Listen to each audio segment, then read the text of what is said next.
Hello, everybody. Welcome back to session 2 of retention and recruitment and retention of employees. So today, following on from our recruitment session last week, this section that I'm about to talk about is often regarded as part of the recruitment process because it's the onboarding and the probation check-in period. So this process is often formed a part of your recruitment process. However, a great onboarding experience for a new employee will be a great part of your retention strategies, because if they have a great experience coming into the company, they are set up for success right from the start.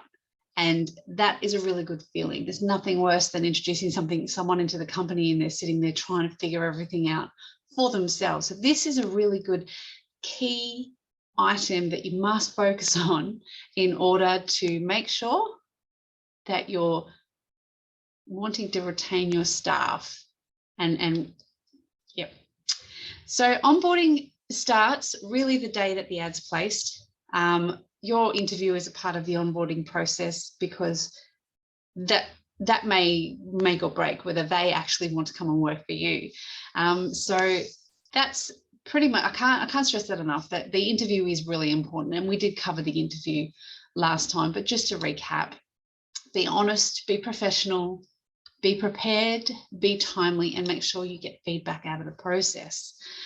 So now we move into to day one, and it's really important that pre-onboarding, pre-day one, that everything's set up for the person to come into the office. Now, this seems really basic, right? But you wouldn't believe how many times I have heard from employees who have not had the right access to software. They've not known what to do on the first day, and they're fumbling around, and it just takes up so many people's time. So make sure that their desks are organized. They have access to everything that they need, their software, they know where everything is. Give them a walkthrough, announce the arrival of the new member to the team. Make sure that there's a nice welcome email go out prior to them starting, and then one on the day that they arrive. Plan their induction into the company. So make sure your new employee gets inducted into the company. So whether you've got an induction slide set that you use, whether you've got some video education, what is your company, what are you about, what are your vision, mission, values, all that sort of stuff. Make sure that all comes into the induction. But also think about who this person's going to meet. So who are they going to meet? Who is it important for them to meet if you don't have someone HR? Who's handling that process? Who's the person that's going to take them through things like their the tools for HR, the leave processes, the policies? What teammates are they going to have to shadow throughout the week in order to start to learn their job? Who are they buddied up with? So it looks different for every role and every company, because every company is quite different. So that first week that they're in the team, make sure that's thoroughly planned out. And I usually account for pretty much every minute. Come in a bit late, don't worry about being on time so much in the first couple of weeks. Come in at 9, leave at 4, because you know what it's like when someone comes into a new organization and we're trying to learn everything so much. It can be really overwhelming and extremely tiring. So, allow people that flexibility. Make sure you plan a lunch on their first day, a coffee catch up. Make sure you plan a catch up at the end of their first day, and then we'll go on further about their check-ins. But make sure that's planned in a calendar, in a spreadsheet. And share it with the people that are going to be involved in that onboarding process. So if they're sitting with Sonia, make sure Sonia's aware that you've blocked out this time for them to sit with Sonia. If they're meeting the GM, make sure that you let the GM know. And maybe some topics of what they'd like to go over. So be the person who prepares for their induction into the company, because that will set them up for success. So another part of the onboarding process is when they're talking, if you don't have a HR manager, this is a lot of the things that HR management or administration help out with. But if you don't have one, usually it's the person's supervisor that starts to lay out KPIs and targets and their training plan and induction to team members. So it's very good to go over this on the first day, recap it throughout their probationary period, but it's really good to say, hey, here's what we're expecting from you. Something that often gets missed is culture training. This is fabulous for organizations, and I think it's so underutilized. Videos and things like that are great tools to use for others to learn about your culture. Now, remember, culture is not a statement of what we are. Culture is why we do and how we do what we do. So it's really important to get that message across. And, it gives that person that sense of, oh yeah, I'm in the right place. This is what I was after. This is where I thought I'd be. So consider culture training as a part of your onboarding process. I think that would be invaluable to the team. Encourage new managers to train new employees on social nuances within the organisation. This saves time in people going to the wrong people for information. It saves time in them learning on how the organisation works and discovering a few surprises along the way. The social nuances within the organisation might be something along the lines of, and I'm not talking about, don't drag up all the skeletons in the closet of the company, but, things like, Renee and Adrian are married, that just to let you know, they've been here for 15 years. Little things like that will help a new employee navigate relationships a lot easier. I remember working somewhere where I did have a Renee and Adrian, and it took me a little while to work that out until someone pointed it out a few months down the track. I was like, oh, there you go. Now I know. Things like that are really, I think, a little bit undervalued in when people start understanding the social nuances within these organisations. So get on to making sure that we start talking about the people within the business. Another thing to take into account is knowledge checks. So implement knowledge checks. This is completely different from KPIs. However, it helps us assess how someone's going and what better training we can put in place to help them through the onboarding process. So it might be just little internal checks. So for example, if I've hired an accounts receivable person and I've got a process, I'm using MyOb, I might just go in and say, oh, okay, can you show me how you process the receivables as they come in? And can you show me the end of month statement process that you do? And that way it allows them to show you what they're doing. And if it's not quite the way you do it, you get to pick it up really early. So make sure those key items, you're able to identify the importance of them and have little knowledge checks along the way throughout their probation period that allows them to learn and make sure that they're not making those mistakes, because this is the way I've done it in the past. You've hired someone with some experience and they come with their own learning. So those little knowledge checks helps you get through that.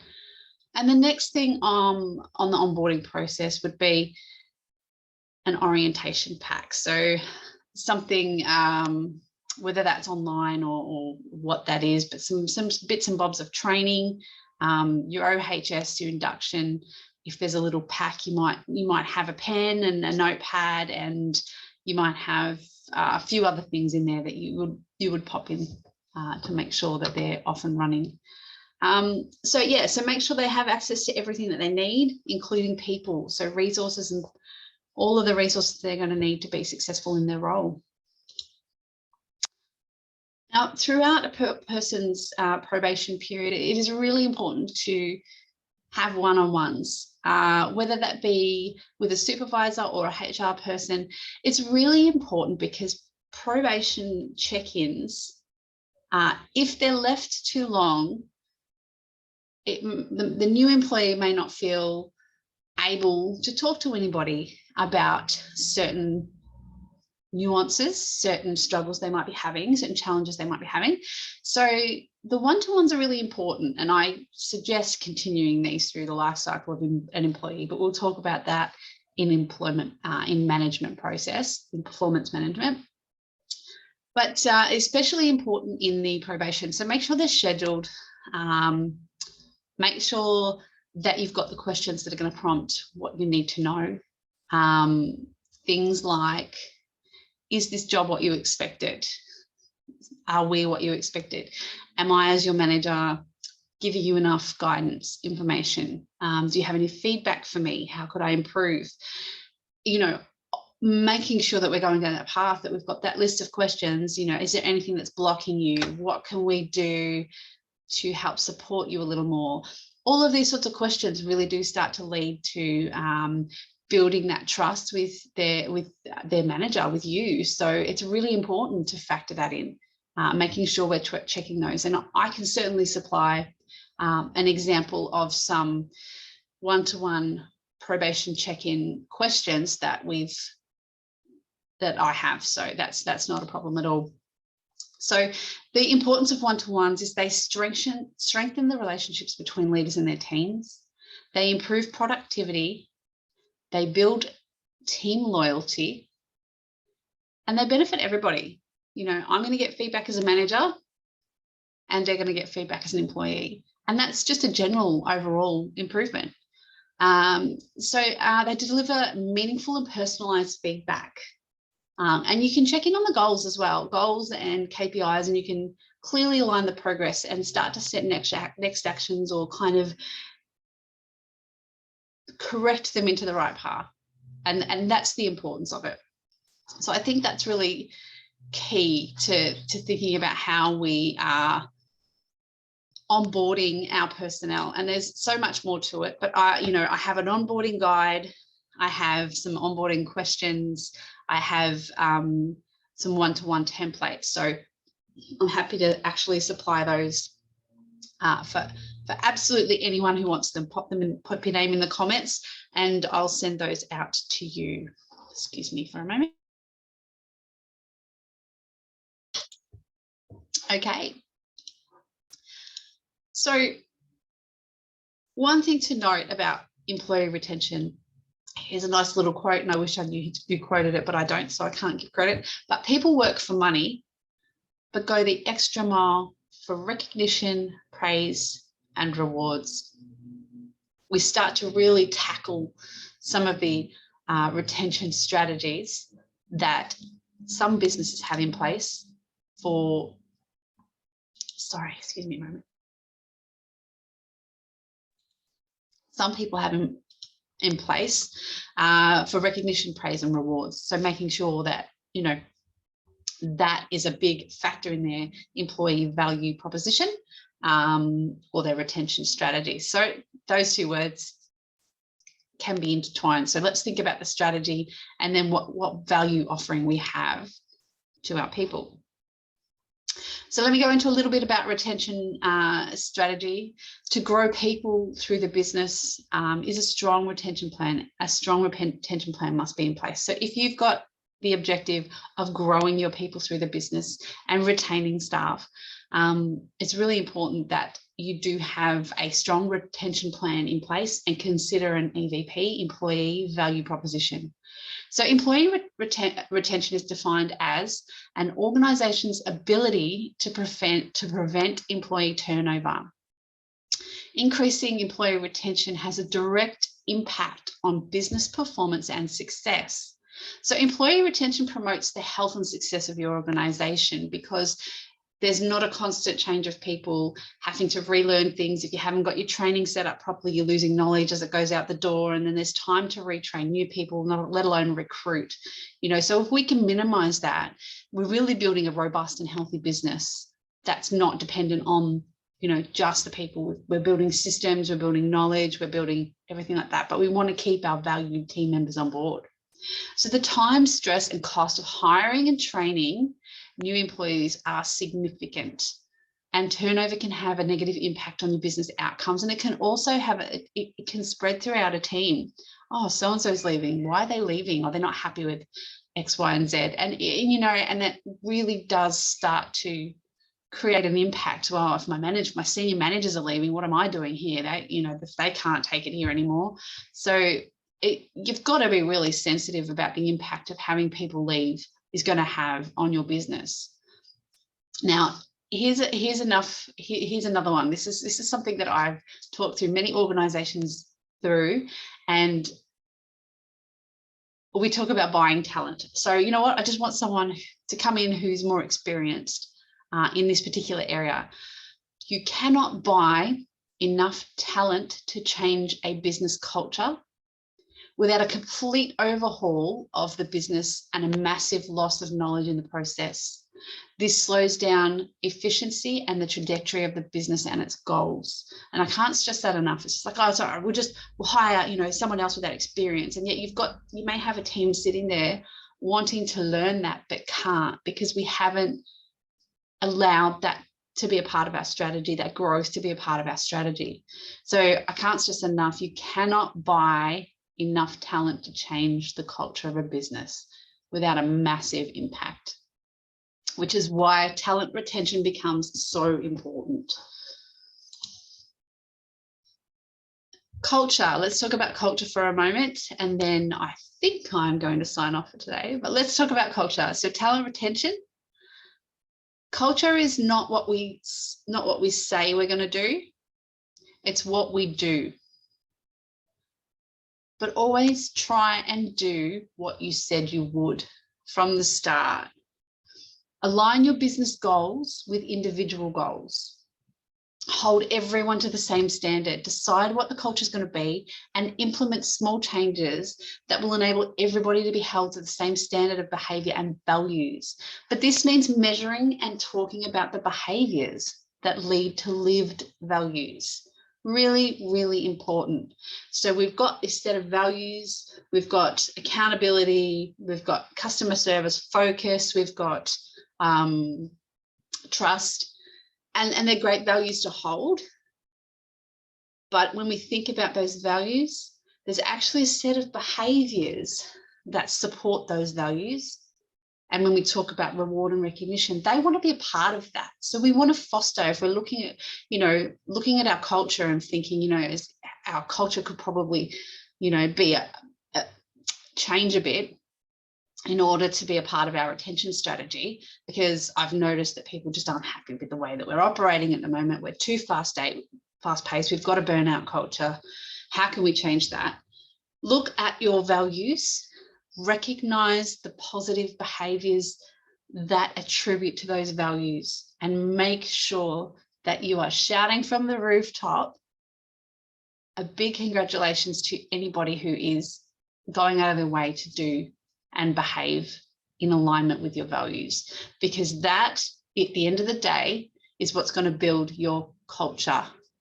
That's what leads to lived values, not just values written on the wall that we stare at every day, and then we go and talk to, you know, to Mary and so-and-so, you know, just not doing what I want them to do. I just don't understand it, and then creating that little bit of tension there, when if we were accountable, we would act in accordance with that accountability. So I'm going to go over a bit more on culture in our next episode.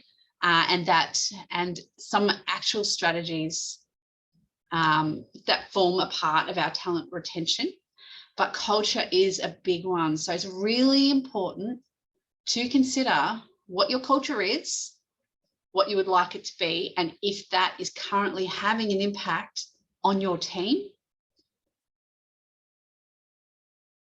which it will be if it's not where we've said we want it to be, or if it's not where people are feeling comfortable, if it's changed, you know, it's really important to kind of corral that back to what it was and how we had that great staff retention So it's really important to consider the culture and the behaviours within the business that are forming that culture that's either making people leave or more to the point, wanting people to stay. So if people want to stay somewhere, 9 times out of 10, it is the behaviours within the business that they feel aligned with and can work with to achieve values. So thank you for listening today. I'm looking forward to our next session, and I hope you have found this useful. Please, if you want any of the onboarding items that I mentioned previously, please pop it in the comments and we can talk about that, and I'll send those through. Thank you very much. Have a marvelous day.